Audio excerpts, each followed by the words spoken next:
In this video, we're going to do some guided exam question practice on the 2021 question 10 that came up on molecule shapes. So this is from the major topic of chemical bonding, especially covalent bonding, where we looked at VSEPR theory, Vesper theory, which is this thing here, electron pair repulsion theory. So electron pair repulsion theory explains the specific shapes of the molecules of methane, boron trifluoride, ammonia, and molecules with a general formula of QX2. Okay, so this is where you did all about the different shapes that molecules can have. So this is a 25-mark question, so you've got about 10 minutes to do this. So let's start the timer and we'll jump into it. Right, what does it ask us to do? So first of all, here I see a table and I see some information with different molecules. So here are the formulas and the shape of the molecule that goes with that. We also have some bond angles and we have the boiling point of each of the molecules. So we might come back later on and have a look at that general trends and the kind of things. There might be some important information in there. Let's see what it's asking us to do first. Part 1 says to draw a dot and cross diagram to show the arrangement of the valence electrons in an NH3 molecule. So this is NH3 or ammonia. And look here, there's a clue here. So there's NH3 and that's the general shape of it. So you've kind of got the molecular view of it, but you have to draw a dot and cross diagram to show the valence electrons. This shouldn't be anything new for you, done that before. So over here, what we're doing is part 1, we are drawing NH3 dot and cross diagram. So you should know how to do that. So what I'm going to ask you to do is, before we actually start drawing, some important information to work out is I want you to find out what group is nitrogen in. Group is hydrogen in. So I'll pause the video, write that down. And then obviously, once you find out what group they are, that's how many valence electrons there are. So nitrogen, we're going to say is in group 5, and that means that there are 5 valence electrons for nitrogen. Hydrogen is essentially group 1, even though it's kind of a special case, it's by itself, but it's got 1 valence electron. And that's important for when we're drawing the dot and cross diagrams. Okay, so a dot and cross diagram, remember guys, is just the valence electrons. That's all we draw. We don't draw any of the inner shell electrons, just the valence electrons. Now, remember, there's a clue here. If you don't remember what it looks like, there's a central atom, which is black, and then there are 3 white atoms. Now, looking at the formula, NH3, the 3 hydrogens, so the white ones must be hydrogen, and the black one must be nitrogen. Now, that's just a little clue. Most of you, if you know your stuff, you won't need that. But if you're stuck in an exam, they're the kind of things that can give you a little clue. All right, so what I want you to do is I want you to pause the video now, and I want you to draw out the the covalent dot and cross diagram of NH3, if you can. Do that now. Okay, so the first thing, if you're struggling here, if you haven't been able to do this, the first thing is to draw the nitrogen. Okay, and we know from the picture over there that the 3 hydrogens are arranged down kind of underneath it like that. Now we know that each hydrogen has 1 valence electron, so we should show that like this. Okay, so there's 1 valence electron shown with a dot on each of the hydrogens. And thinking now about what are they going to do with the nitrogen? Well, they're going to have a shared pair of electrons. With each hydrogen going to have a shared pair of electrons with the nitrogen.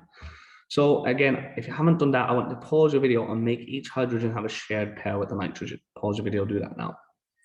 Okay, so this is what we should have. That there, this line represents a bond or a shared pair of electrons. Now, I only see 1 electron here so far, and that's because the nitrogen has to contribute 1 too. So using an X, I am showing the nitrogen's electrons. There's a shared pair of electrons between this hydrogen and the nitrogen. It's going to be the same here. And it's going to be the same here. So that sorts out the bond pairs for us. And again, you would have got, there's 7 marks home for this, and you would have got 4 marks for having that right. Okay, for showing 3 bond pairs. Bond pairs. But there's something else missing. Okay, so pause the video, see if you can figure out what else is missing. Okay, so the other thing that's missing, if you didn't figure out already, is that there should be 5 valence electrons on the nitrogen. And at the moment, we've only got 3 drawn. So now that I've shown that out for you, if you didn't have this done already, where are the other 2? Pause the video and draw them in now. Okay, the other 2 are up here on top of the nitrogen, and this is what we call a lone pair of electrons. Okay, these are not being shared with the hydrogens. This is just belonging to the nitrogen lone pair. So we should have 3 bond pairs and 1 lone pair. And that's going to be your second 3 marks. So altogether, a total of 7 marks going there. Right, let's go back to the question. Well done if you got that right. Okay, let's jump in here. It says, why are NH3 molecules not trigonal planar like a BF3 molecules? So here is BF3, and this one is shown here, and they're all flat in one plane. That means if you put your hand out and you put this molecule on it, I'm sure you've made molecules with kits or molecule kits in the lab or in your science classroom. BF3, this would mean it lies flat on your hand. It's all in one plane. Whereas the NH3 kind of stands up. The 3 hydrogens would sit on your hand and the nitrogen would be up above them. So what is the difference here between these two things? Why is NH3 not trigonal planar like the BF3? Okay, so that's going to be part 2. And we're comparing basically the shape of NH3 versus the shape of BF3. So most of you should know how to do this. Pause the video and write a description as to why is NH3 not trigonal planar like BF3. Okay, so if you didn't know this already, if you're not sure where to begin like this, have a look at boron. What group is boron in and how many valence electrons does it have? Pause the video, go to your periodic table and find it. Okay, so you should have written down here, write down how many valence electrons it has. You should have written that it had 3 valence electrons. It's in group 3. And that means that when boron shares 3 electrons, it has 3 shared pairs with the fluorines. And that's all that it has. It only has the 3 shared pairs. It does not have the 2 extra valence electrons that the nitrogen has. It does not have this extra lone pair. And that's the difference really, okay, is that boron BF3 only has 3 shared pairs, whereas NH3 has 3 shared pairs and the lone pair. So again, I always like to use a table when we're comparing two things, NH3 versus BF3.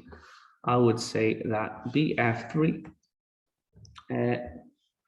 only has 3 shared pairs. That's all it has. 3 shared pairs of electrons, whereas the NH3 has 3 shared pairs and 1 lone pair. This one has no lone pairs. And that's what makes the shapes different. Okay, so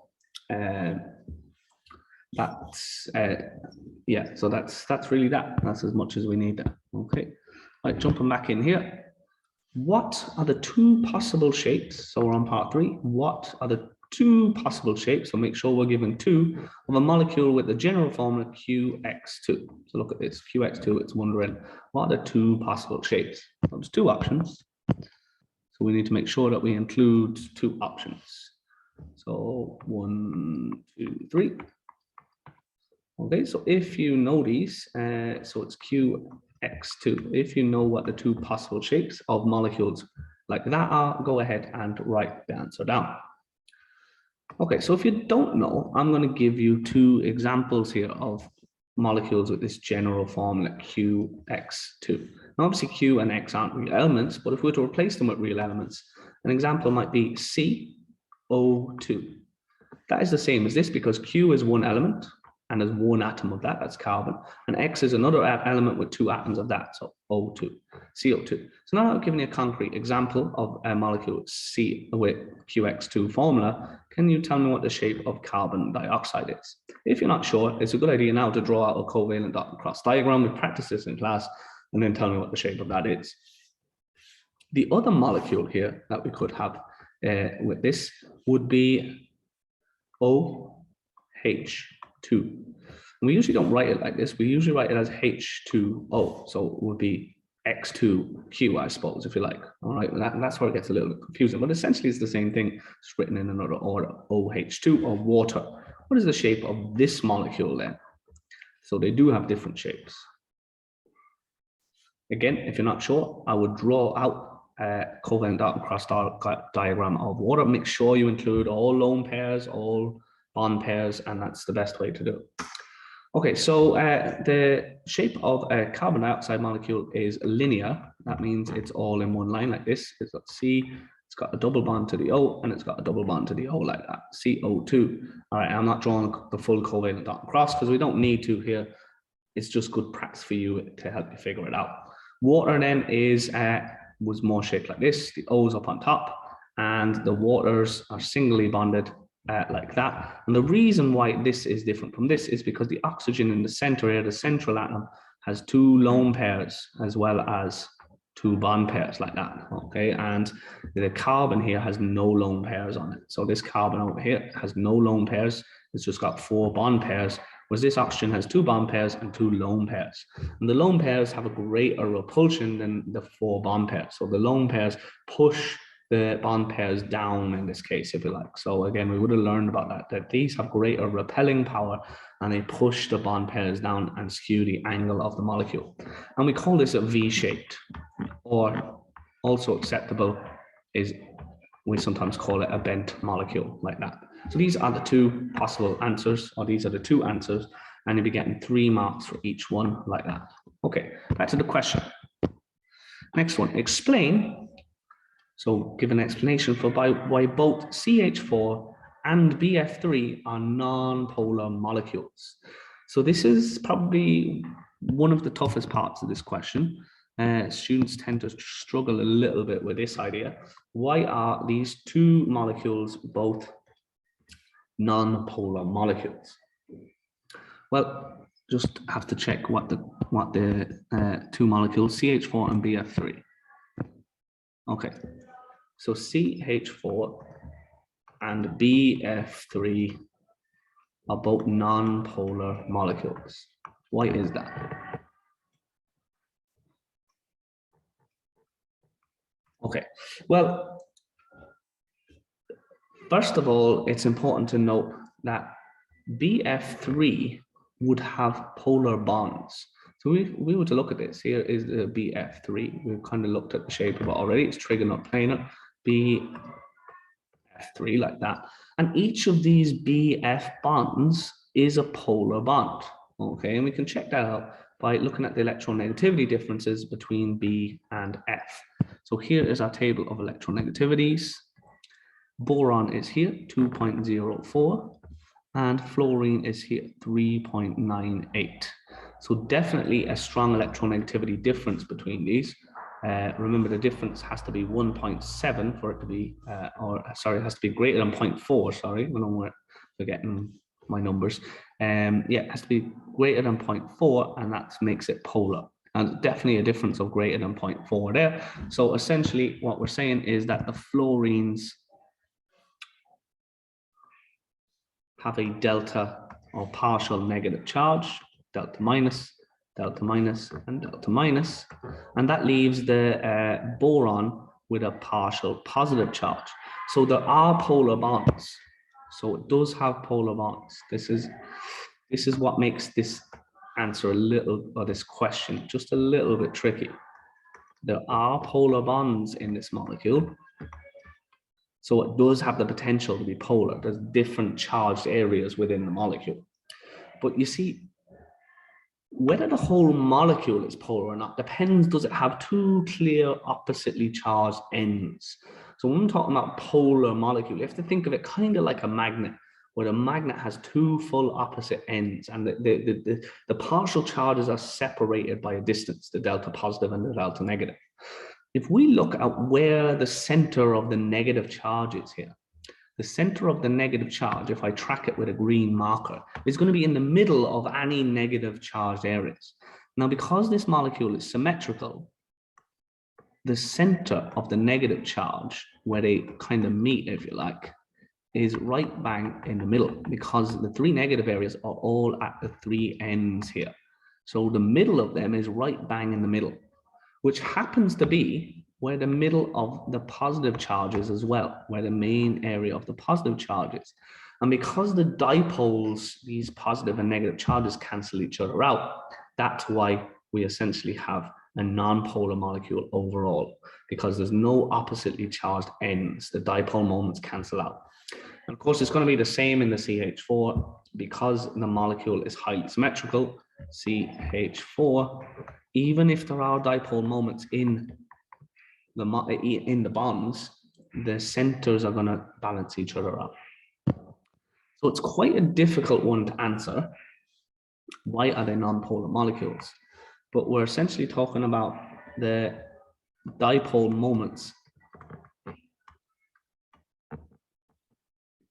cancel out.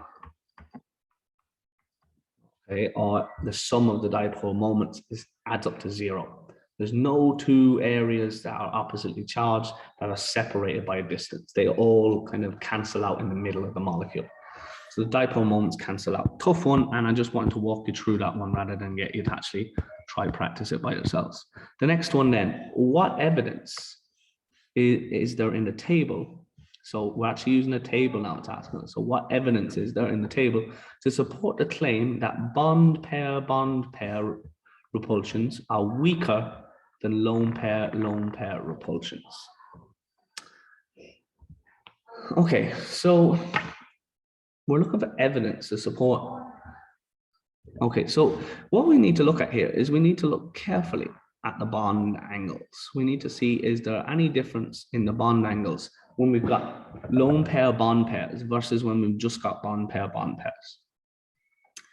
Okay, so what I want you to do is take a close look at them for a second. And then beside these bond pairs, I want you to write down lone pair here. So make a little table, the 3 bond angles, write them down. And then beside them, I want you to write down which ones have a lone pair and which ones don't have a lone pair. Okay, pause the video, do that now.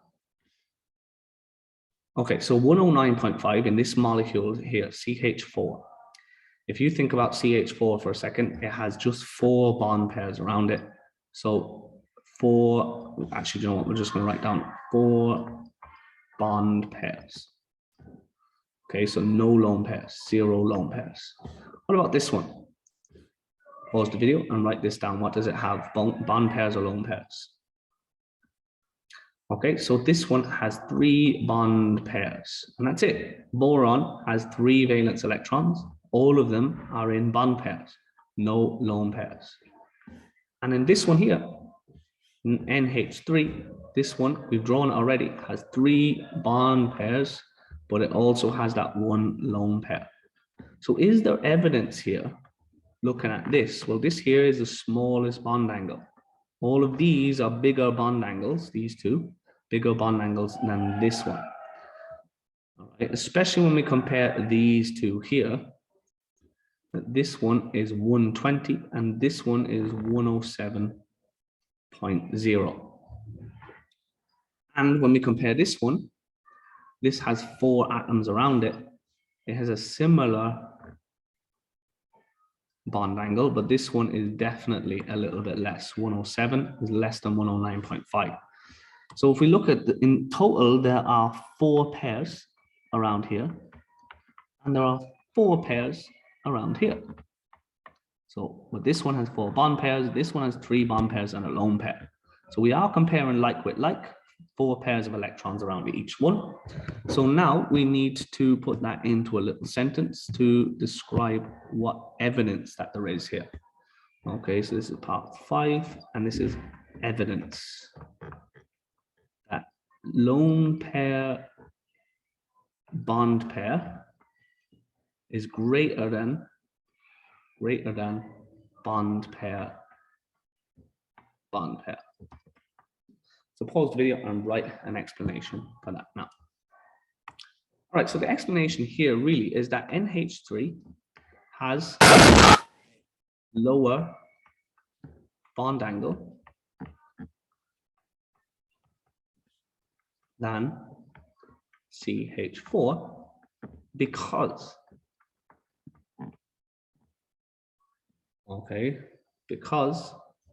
now explain why is that, because what? Because NH3 has 3 lone pairs No, sorry, not 3 lone pairs, 3 bond pairs. And 1 lone pair. But CH4, what does it have? Finish that off. Okay, but CH4 has 4 bond pairs.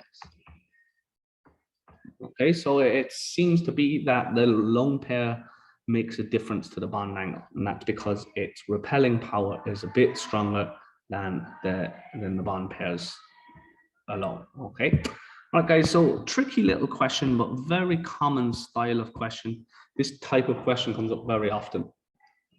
So the next time we come across something like this one here, especially that's part 4, I'll be asking you to do that one by yourself. But I just want to take you through that one today about the dipole moments cancelling out, because it is one of the trickier concepts in the chemistry course. So that's it, guys. I'll see you in the next video.